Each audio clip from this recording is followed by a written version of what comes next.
What happened there? You know what? That didn't seem to play. Oh well, we're going to keep going. I'm not sure what was up with that. But how is everybody? I hope you're doing well today. It is 3 days to go. 3 days to go. 3 days to go. Yes. Yes. Anyway, let me check something here. I'm going to keep here and oh well, that's yeah. Okay. Anyway, so back to here and there we go. Oh, that's up in my head. My camera there. Does it need to be there? I need that in a few minutes. How is everybody tonight? It's been a busy day. Getting things done. I had to go pick up TSA locks that I didn't have and all that kind of stuff, but I've got it good. I'm good. Sunday will be my final all pack out day and everything will be closed up, and then off I'll be on Monday. So let's check in with everybody. Julia's here. Getting spoiled by your kids and 5 sisters. Yay. Yay, that's what sisters are for.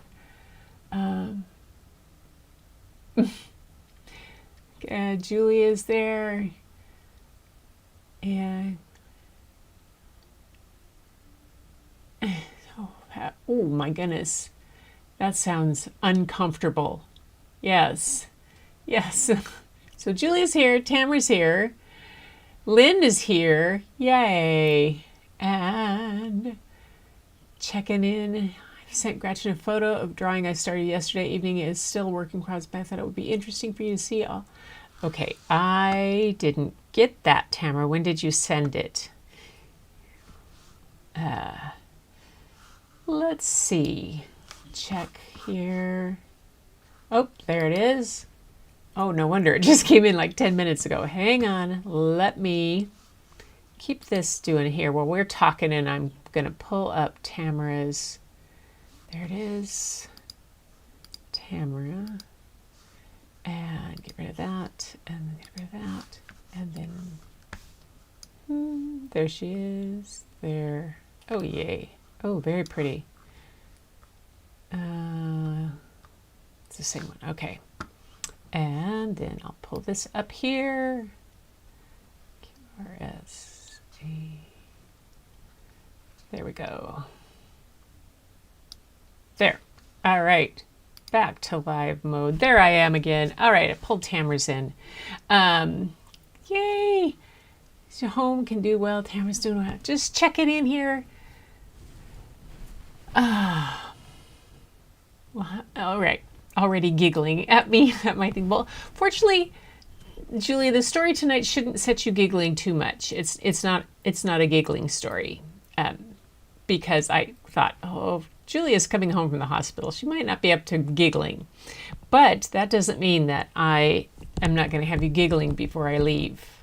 Probably Sunday. I think Sunday night, Skippy John is going to make a reappearance. And for those of you who don't know Skippy John Jones, you're in for a treat. He's a Siamese cat that thinks he's a Chihuahua. And so, yeah, Skippy John's making a reappearance, I think on Sunday, because I need a good laugh before we go out. So Gail's here, yay. And my hospice nursing friends were the bomb when they were going to office work. She's checking in, telling everybody how. There's Angie. Angie's here. We're sort of here in and out of service. Oh, that's right. You were heading down to. Weren't you heading down to your property? I bet traffic was. Oh, did you get out of town before the traffic got bad? Yeah. It's Labor Day weekend around here, and it's kind of crazy. I'm sure it is that way everywhere, but if Larry and Angie are heading to their property, they have to head south on I-5, and boy, yeah, getting through JBLM is always a treat. Not really. Okay, you guys. So tonight, and I don't think Helen is here yet. she might be listening in the background. She was going to be at work. So I have some things to share. We have some artwork to share tonight to start off the evening. And I thought I would start out with just to show you, catch you up on the sketches that I've been doing. And then I've got some Christine's and Julia's and Tamara's. And then Helen has her haikus that she's done, and there's beautiful. And I thought I'd go through all of our art first and then read Helen's haikus. They're pretty amazing what she does. So first off, you ready? So I've been doing sketches. Okay, sketching here. We bring the camera back down and working on these bears. Okay, maybe I'll move me over there. There we go. Yeah, there. So the bears got started, and this was one sketch one night that I was doing, and they kind of worked a little bit. It didn't quite work so much, but that was pencil sketch the other night. Then the next night I tried another bear, and I did something weird. I can't remember what I did. More whimsical. It started with that kind of a triangle. You start these with just a rounded off triangle, and then you can make all kinds of things. So I did that. Then I got going on some sandpipers and, well, pretend seagulls. That's not really what our seagulls look like, but they were just some goofy birds I was playing. And then I picked up Art's Art Wolf has a kid's board book called C is for Coyote. And this was for the mountain lion. And so I was sketching that. So I'm practicing, trying to get better at sketching and not having to do it upside down. So I did his mountain lion. And then I did the quail from the book that he had. And then I did a goofy quail.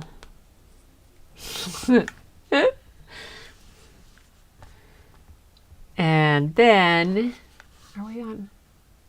Oh, good. We're not. And then I did the hummingbird from his book. He has a hummingbird.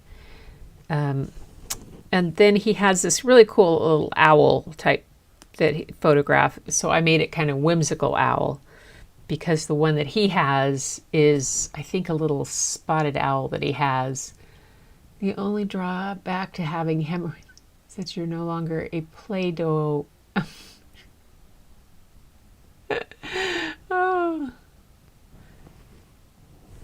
And then the final one, I finally worked a little more on it, and I haven't done the erasing on this one yet. So this is more polar bearish than it is grizzly bear or black bear. Polar bears have different kind of ears, and they're just, and I don't know, and their feet are bigger. They have much bigger, flatter feet because they have to go on top of the ice. But he's holding a book. That was my fun one. There he is. So that's my art that I've been doing.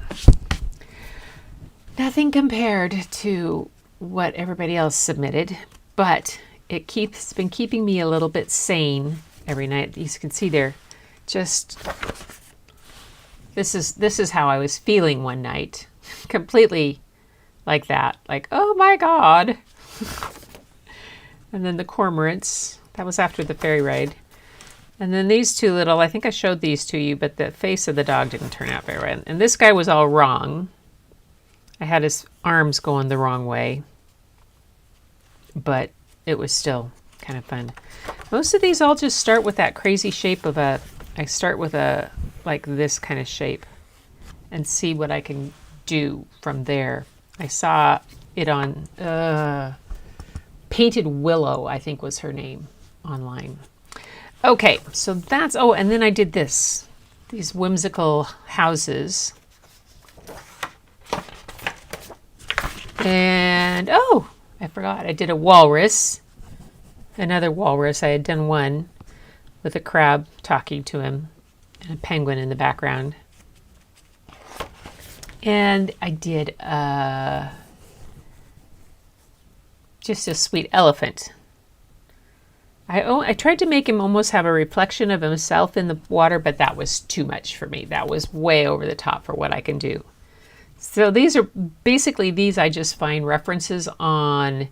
I type in like animal easy sketch, and then I try to see if I can replicate it and add to it. So that's how far I've gotten on my stuff. Yep, there I am. Okay, that's me. Let's go to who's next.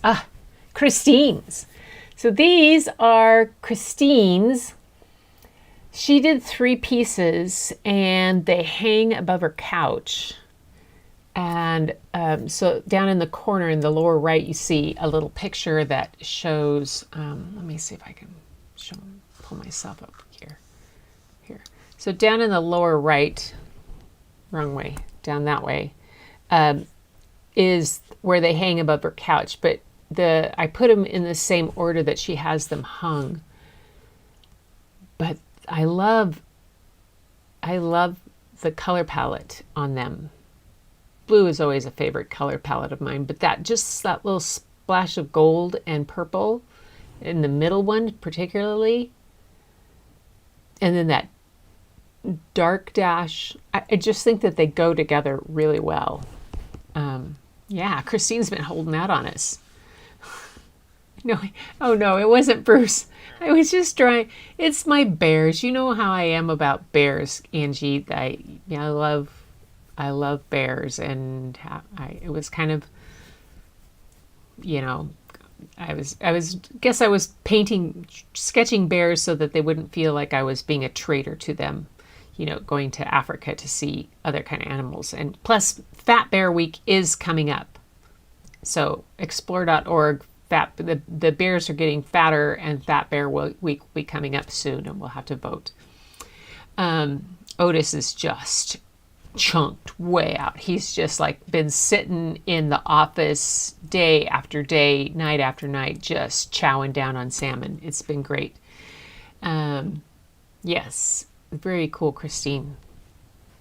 And next we have Julia's. Where did it go? Hold it. Hold it. Where did it go? Okay. Hang on. We're going back up here. Let me do something. Julia's pictures. Where did they go? Do.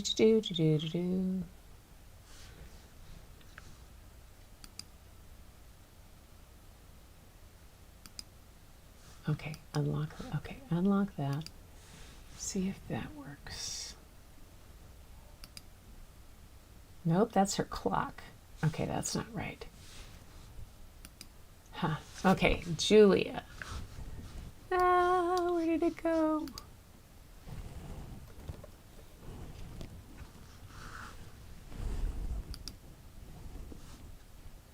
There they are. Okay, found them. I don't know, they had been there beforehand. I had them, and they disappeared on me. Oh, nope. Bink.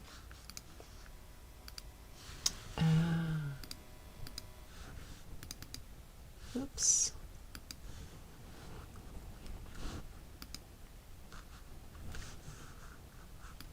Where did they go?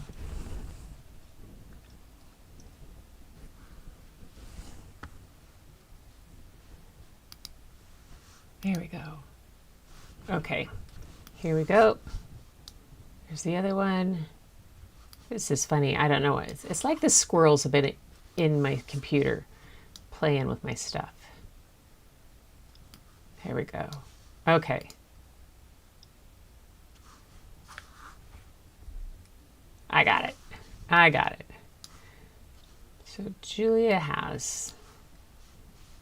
Oh, you guys have been seeing all this stuff. I thought I was in preview mode. Nope. Okay, there's Julia's. Phew!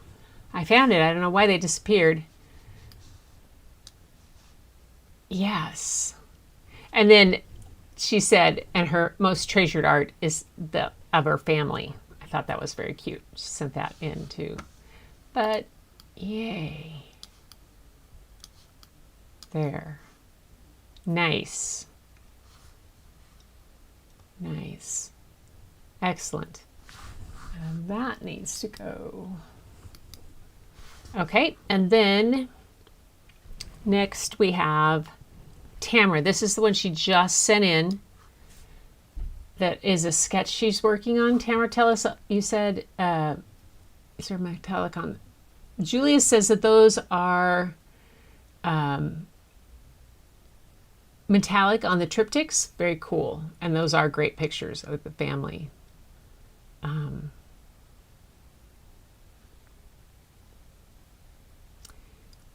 And so Tamara's just gotten started on this one, she said. It's really beautiful. Are you using pencil or charcoal? I mean, the shading is beautiful. In the lips, particularly. Oh my goodness.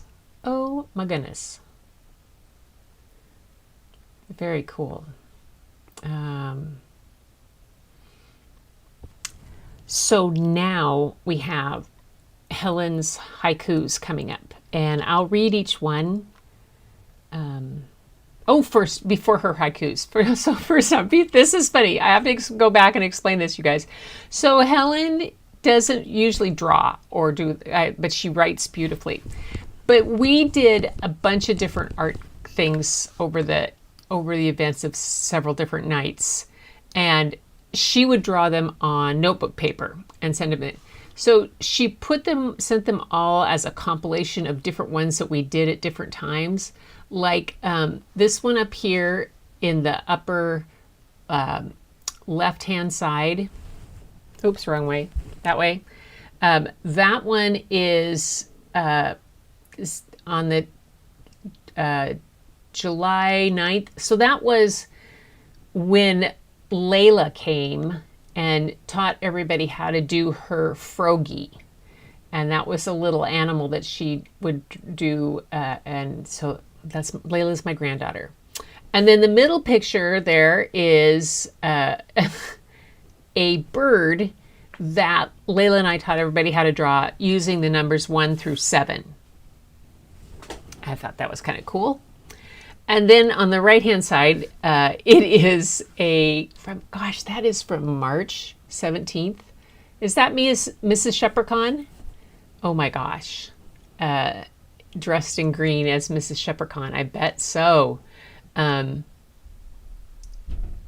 think, and so she did me at the desk. She drew a picture of it. That was pretty funny. And then she sent a bunch of little sketches because we did different cats one night and different kind of lettering.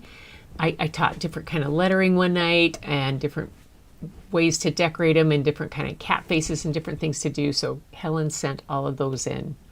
I thought that was so much fun. That's so cute.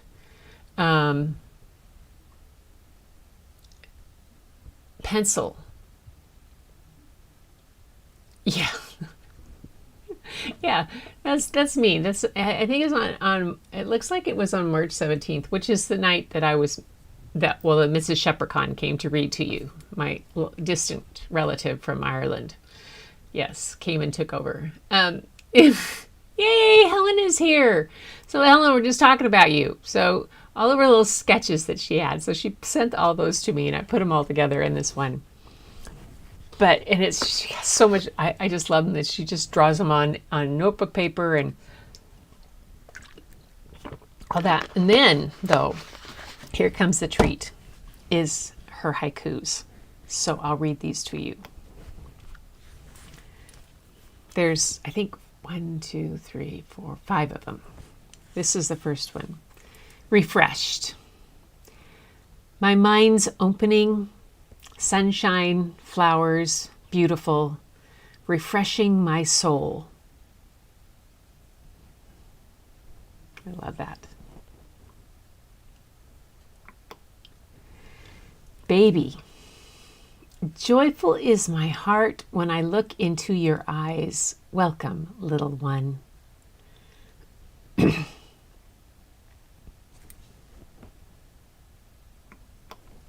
Mates. A heart is beating. It longs to find another. Two that beat as one.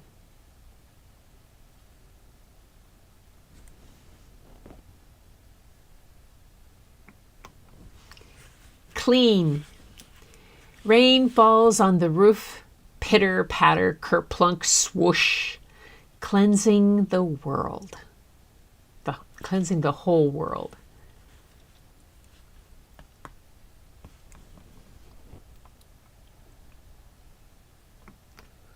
And the last one, stories. It is not the words, but how they are imagined by the listener. I think that's my favorite. Wonder why. It is not the words, but how they are imagined by the listener. Amazing. Your haiku is beautiful, Helen. Absolutely beautiful. Yay.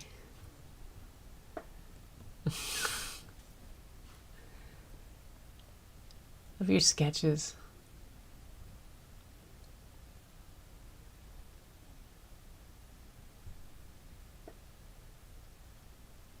I know. Yeah.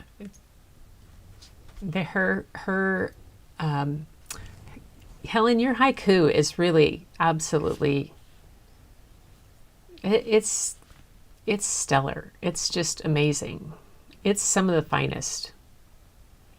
So anyway, get this up out of my way here. So tonight though, for the stories, I have one book for you. And it's because we had the art, it was a little longer. And this book is by a woman named Bethany Hegedus. And her website's really interesting. She says, maybe as a writer, you're excited to write books that positively impact young people, but you're nervous about putting yourself out there. And she talks about that maybe fallen prey to what I call compare despair syndrome, where the creative journey is just a series of hurdles in a never-ending race. As a writer and former educator and author of numerous children's books, I felt and faced it on all my 20 years of pursuing my dream, and then my career as a published writer and speaker. I felt doubt and insecurity often, but I've taught myself over and over again to stop stopping when afraid. By getting comfortable with the uncomfortable, by believing my books into being, by realizing creativity is not a competition. I don't let fear or obstacles stop me, and neither should you. She does a lot of really cool programs in schools and communities and stuff with that. But the illustrator for this book is a guy named Evan Turk. And award-winning young man, author and illustrator, living in Riverside, California with his husband Chris and 2 cats. His work has been featured in the New York Times, the Wall Street Journal, the Washington Post, the Chicago Tribune, and NPR. He's exhibited work at the Society of Illustrators, Art Westchester, Mystic Seaport Museum in Connecticut, and a bunch of other places. He grew up in Colorado and loves nature and being outdoors. He continues his studies with Del Vero Academy, a private illustration school in New York City. But look at his awards recently. The 2022 Robert F. Siebert Informational Book Medal, Robert F. Siebert, Dr. Seuss.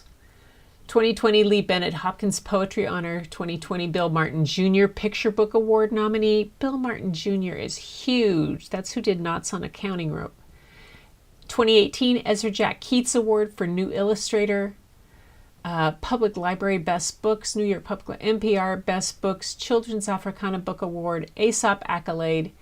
I mean, they go on and on. And it shows the different ones. And the one I'm going to be reading tonight is called Grandfather Ghandi. But this book here, The People's Painter, How Ben Shahn Fought for Justice with Art, is one I'm going to have to get to read, and Color the Sky too. Maybe several. The Storyteller. Do you think I might have to find some of these? I think so. But tonight I'm going to read Grandfather Ghandi. And I chose this one. Hang on.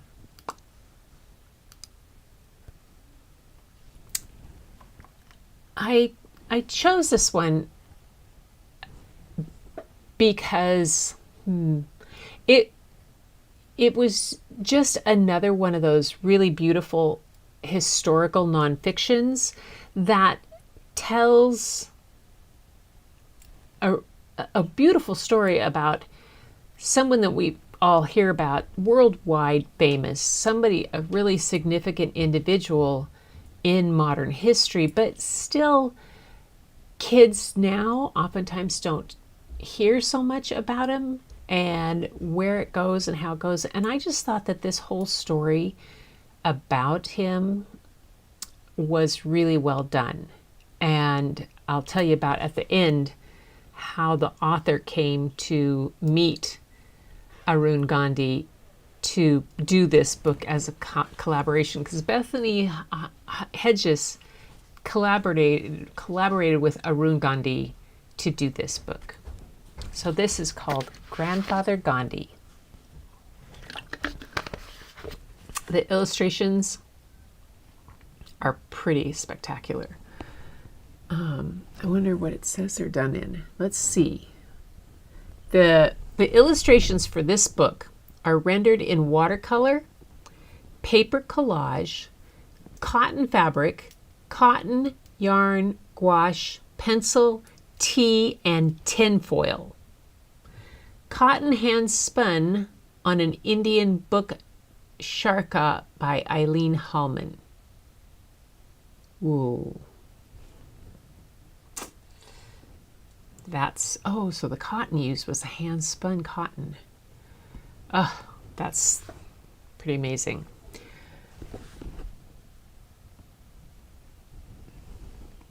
December 17th, 1945.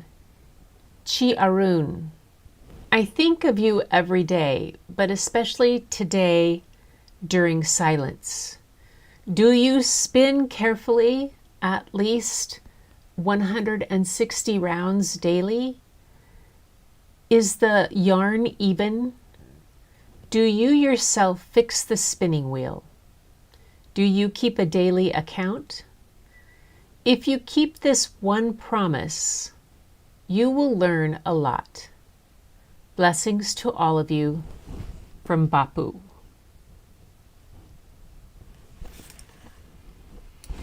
We arrived at Sevagram, grandfather's service village, dirty and dusty. Father insisted we be taken straight to grandfather's hut.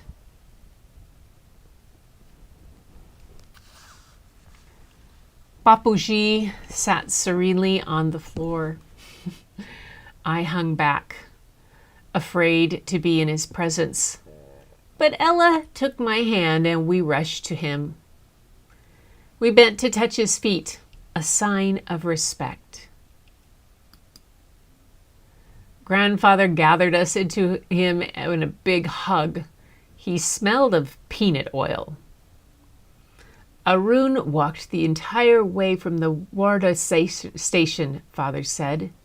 Grandfather stood and smiled his toothless grin. That walk is a test of character. I am impressed. My heart swelled as big as a balloon. I made Grandfather proud. That evening, I floated to dinner. The tin bowls and utensils we used clanged, making a funny sounding music. I ate spoonful after spoonful of boiled pumpkin. It was mushy and bland, and I didn't like it. But what I liked less was sharing Grandfather. Sevagram was filled with people. 350 followers lived there. For the rest of the night, even as I washed and readied myself for bed, my dinner sat like a lump in my stomach. The Ghandi name was much to live up to. I had passed my first test, but would there be others? What if I failed?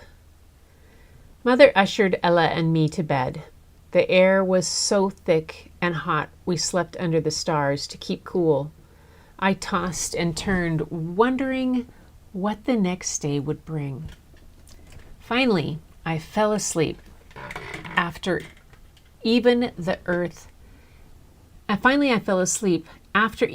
earth seemed to quiet. The next day, everyone awoke at 4 a.m. With the dark of early morning wrapped around us, we prayed.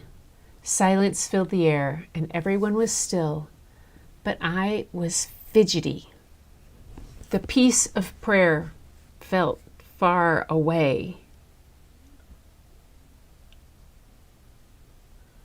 I was glad that when the sky turned the deep orange of a tangerine, it was time for chores. Ella headed off. Hang on just a sec.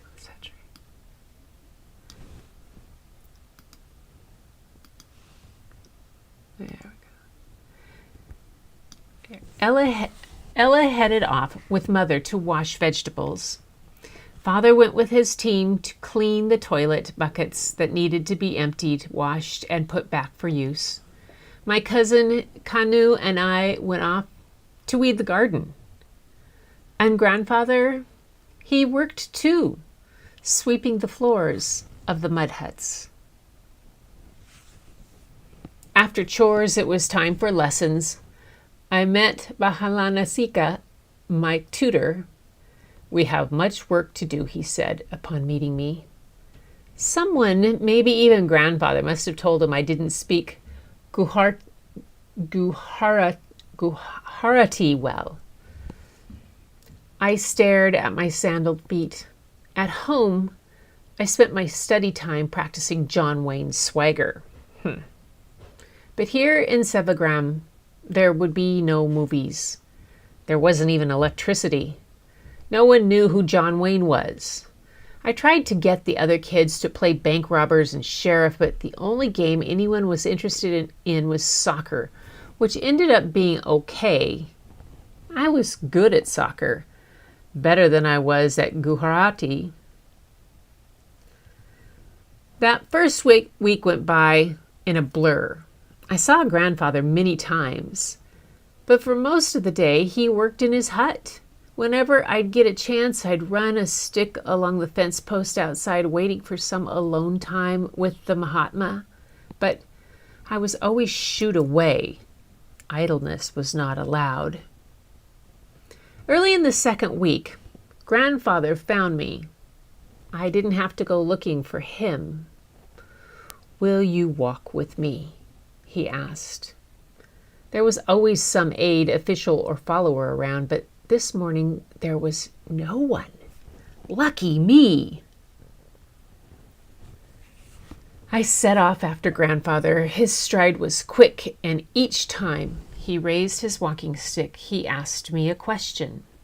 He asked about my older sister, Sita, about how Ella was behaving, and about life in South Africa, and the cruelty that came with being separated by race.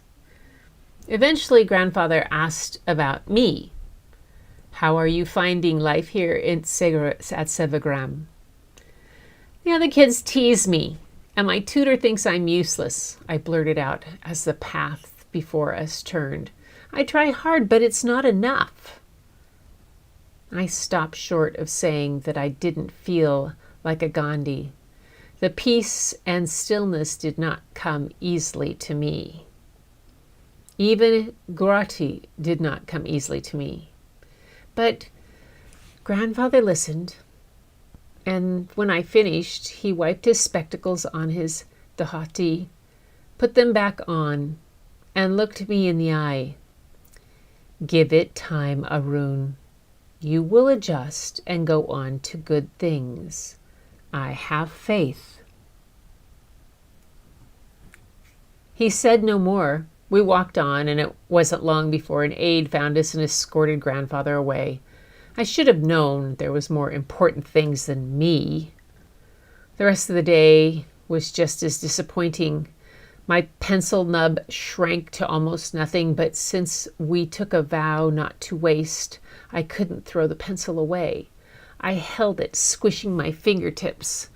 My hand cramped. Stupid pencil.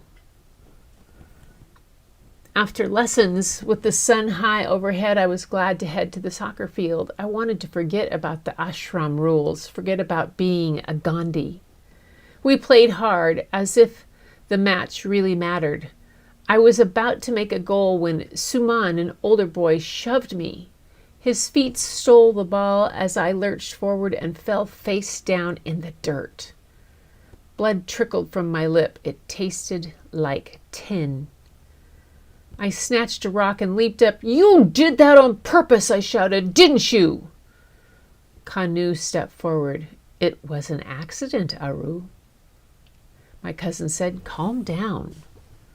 But I didn't want to calm down. I wanted to throw the rock, to hit Suman, like he hit me. Everyone stared. How could he be a Ghandi, be so easy to anger? Their eyes seemed to say, and I dropped the rock and ran. Straight to grandfather's hut. Bapuji, I cried. The same aide who had whisked grandfather away earlier was there. What is it, Arun? Grandfather set down his pen and pushed aside his many papers. It was wrong to come here. Grandfather had work to do. Important work. I backed up to leave, and grandfather bowed. Namaste, he said, not to me, but to the aide, politely dismissing him. A moment later, we were alone. Tell me what has upset you so, he said. And I did. Out came what had happened on the soccer field, getting pushed, the rock, everything. When I was done, my head throbbed. Grandfather didn't need to say it.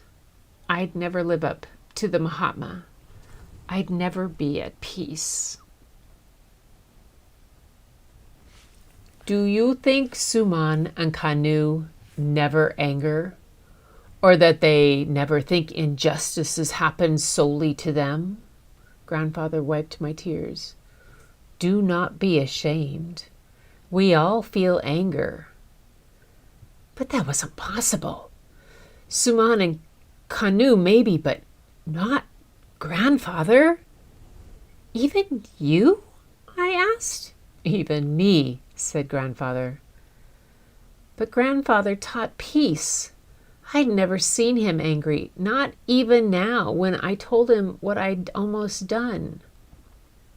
Let us spin, he said, and he sat before one of two spindles.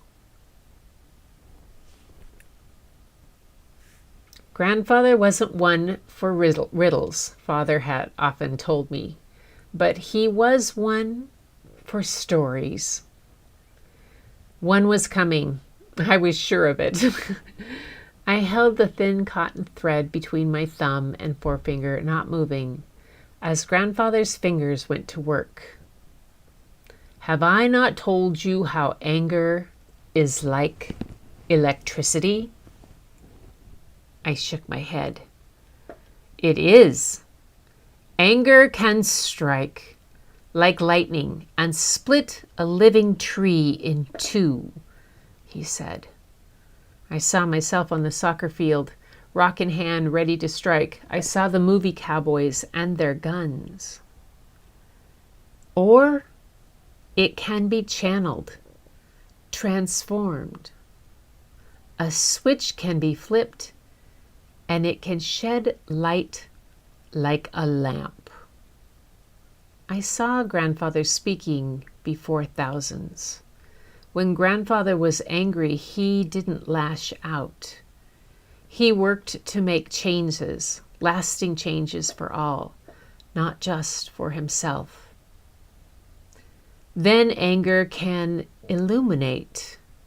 It can turn the darkness into light, grandfather said. That's what you do, I said quietly. Sure, I couldn't do the same.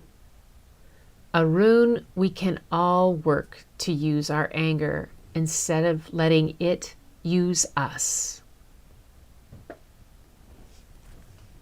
Grandfather stood slowly. He beckoned me to him, and together we stood at the doorway of his hut looking out at everyone working as one. He hadn't told me I was foolish. He hadn't told me I was wrong. And he was right. He hadn't even forced me to choose lightning or lamp. But I did choose. And I would choose over and over from that moment on. Like grandfather, I did my best to live my life as light.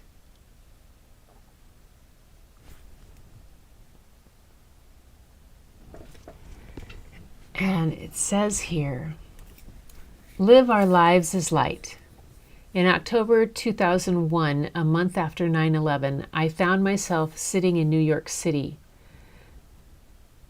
In New York City's town hall, listening to Arun Ghandi, grandson of Mahatma Gandhi, recount stories of his childhood. Arun spoke of living on the Sevagram ashram with his grandfather when he was 12 years old, where he stayed for 2 years. Arun left India to return to his home in South Africa just weeks before Gandhi was assassinated. One of the stories Arun shared that night, one of the lessons his grandfather imparted, that anger can be like electricity, hit me hard. It helped me heal. A month later, I emailed Arun and asked him to work with me on what would become this book. I had many reasons not to send the email request. I'd never traveled to India. I wasn't a Gandhi scholar. I hadn't even been published yet. As unworthy as I felt, I knew from Gandhi's teachings that the Mahatma wouldn't see me as unworthy. Perhaps Arun wouldn't either. Through a series of email interviews, phone conversations, online research, and in-person meetings, Arun and I wrote and revised for a number of years. I had the pleasure of visiting Arun's Rochester home and meeting his beloved wife, Sunanda, before her death. Over his dining room table, while looking at pictures from his childhood, I confessed to Arun that during my childhood, my father, having been passed over for a job he felt he deserved, used racial slurs against men who looked like Arun.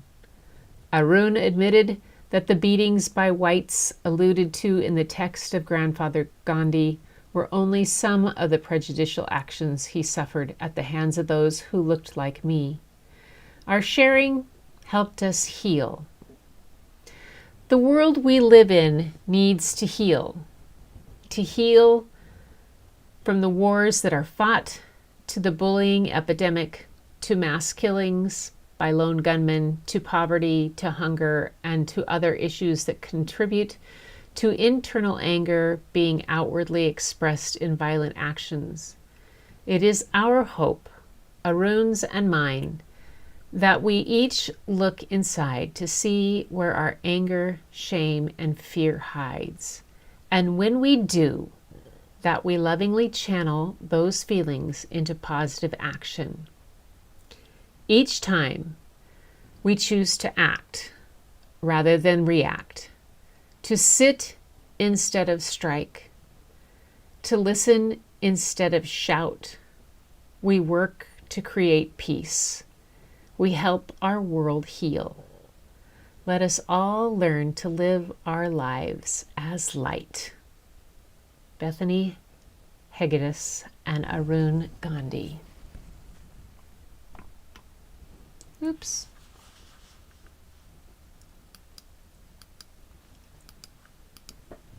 Yeah.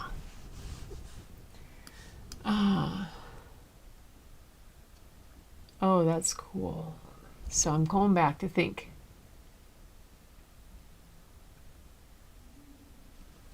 Yes, Helen has a good point. She says, I think it would be hard to live with the name Gandhi or some other infamous humanitarian famous. Yeah. The artwork is amazing in this. The combination of medias that he has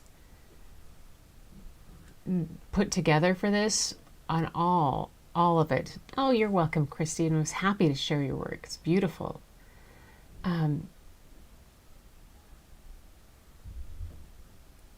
Well, yes, they do call it soccer, football.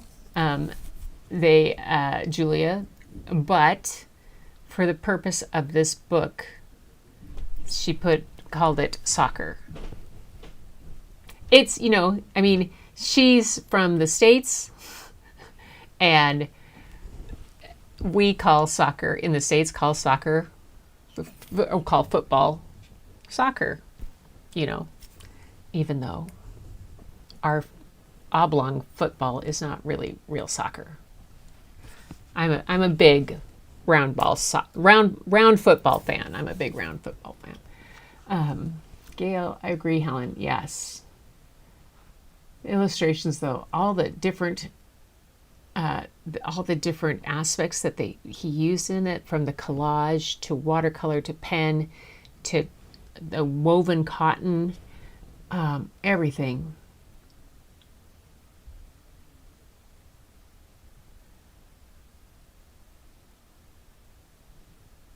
Awesome story, and thank you. I'm glad you liked it. Yes, it is. I just thought it was such a beautiful story, and the story between lightning or a lamp, just was amazing. Oh my gosh. Where we live, and I met him, and he's an awesome being. Oh, to have met the Dalai Lama. Ooh, I remember when he came to Seattle, and it was quite the big deal. Possible run through the shared art one more time? You betcha it is. No, it's okay. I'm actually very happy to run through that shared art one more time. So I don't know. Let's get this. There we go. Let's go back. So we'll start here if I can phone.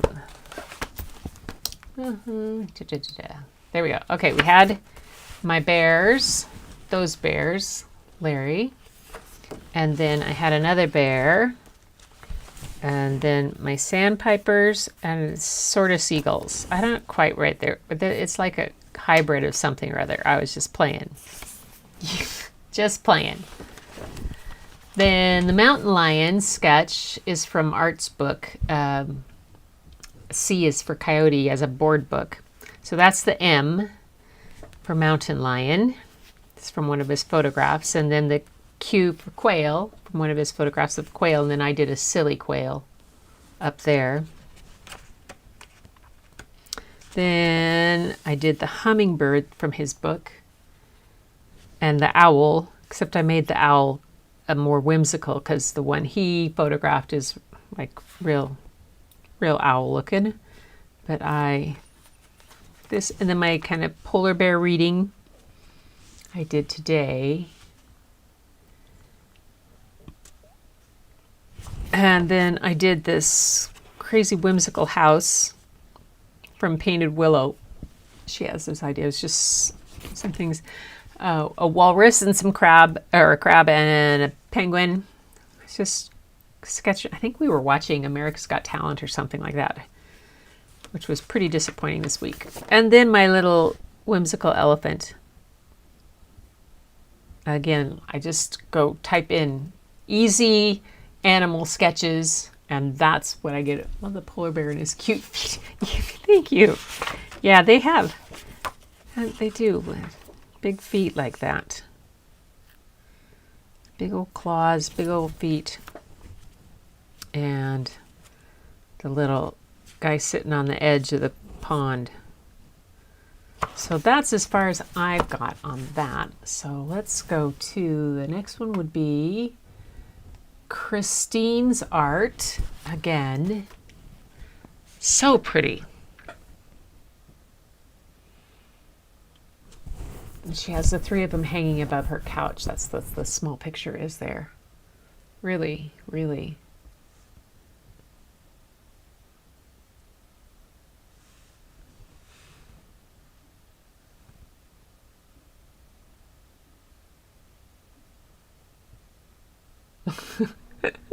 Thanks, Tamara. I think I had that. They were kind of fun. I surprised myself. I just kind of surprised myself. I've actually got it picked up. I have a little tiny sketchbook I'm taking on the plane to see if I can do that. And then these are Julia's. Her triptych is done in metallic. The other one looks like, is that like a Dutch pour blown out and everything? It's really pretty. And then pictures of her family, her most treasured art.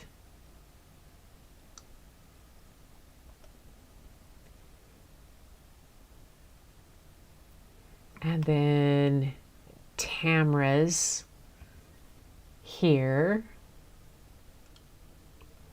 Sketch that she's just starting. That the work you do on faces, Tamara, and that type is just so wonderful. And then Helen had a compilation. She sent me all of kind of a deja vu. Larry, you'll remember these. There's Froggy, Chef Froggy, when Layla was here and taught us how to draw the froggy, and then the 1 through 7 bird, how to draw the bird using the numbers 1 through 7 that we taught. And then Helen did a picture of me on St. Patrick's Day, it looks like, as Mrs. Shepherdcon. And then it looks like her notes from when I was teaching different kind of embellishments for lettering, and then doing different kind of cat things that we were doing and playing around, goofing one night. That. And then here are Helen's haikus. Refreshed. My mind's opening, sunshine, flowers, beautiful, refreshing my soul. Baby. Joyful is my heart when I look into your eyes. Welcome, little one. Mates. A heart is beating, it longs to find another, two that beat as one. Clean. Rain falls on the roof, pitter patter kerplunk swoosh, cleansing the whole world. And my favorite, stories. It is not the words, but how they are imagined by the listener. And those are Helen's haikus. Yeah. There we go. That's it. And yes. So everybody, that was stories tonight.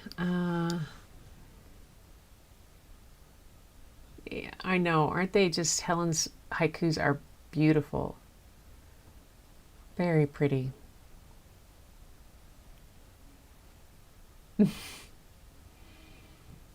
Yes, don't they make you smile? She's always done such beautiful haikus. Larry does very good, beautiful haikus too. He sent some. We had a couple weeks there where people sent in a bunch of writings. Helen and Larry sent things in. There was really, inspirational to see. So everybody, that's tonight's story circle. Got to share our art, hear about the story about Ghandi. I just thought it was a really beautiful about, we've been talking about filling buckets and what it does, and it just was a story of how he transformed, and that thought, that story that transformed it, and it just, I thought it was wonderful. And I think it's a great way for anybody to be exposed to the life of Ghandi and what he did. I'm sure those are the kind of things that when a child reads those kind of things, sometimes they go, oh, I want to learn more about that. And you never know what it's going to spark.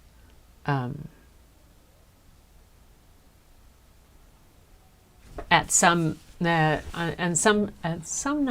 probably not now, not before I go, I will share some stories about a friend of mine named Azim Kamisa and his work with forgiveness, and it's just the impact that he's had, and it's a pretty cool, amazing story. It makes you step up and go, whoa, okay, amazing.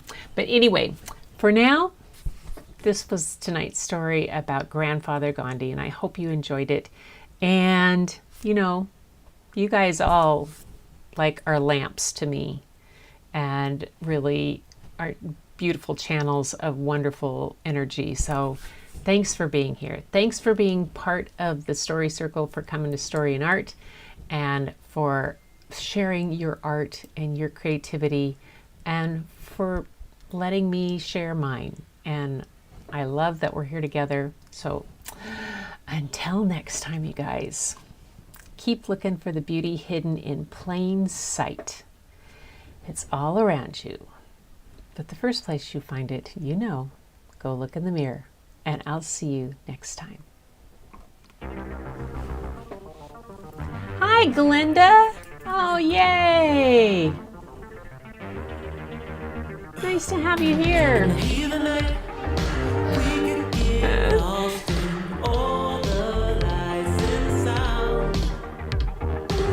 Yeah, what Helen said.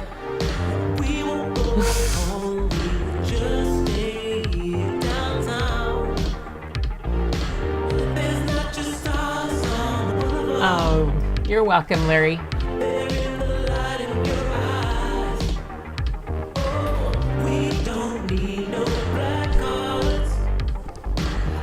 Oh, hey, anytime.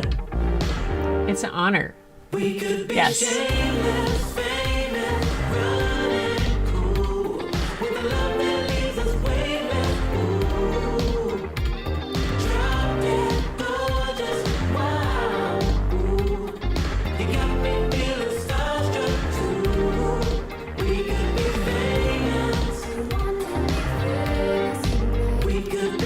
Oh, Glenda, you keep busy enough. I'll have a great time. I'll see you guys when I get back. It's 3 more days? 2 days? 2 days? Monday.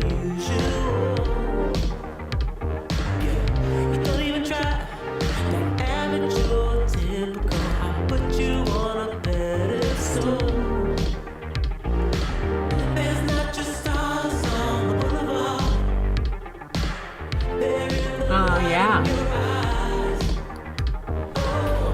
Gail says it was such a wonderful book. He was like a grandfather to the whole world, so I'd never thought of his real grandchildren. Yeah.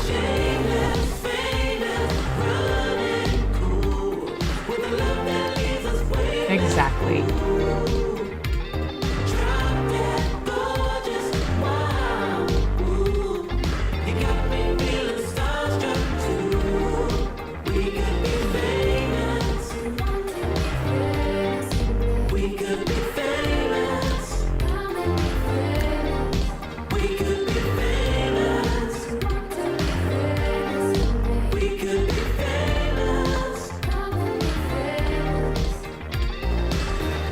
I'll message you, Glenda.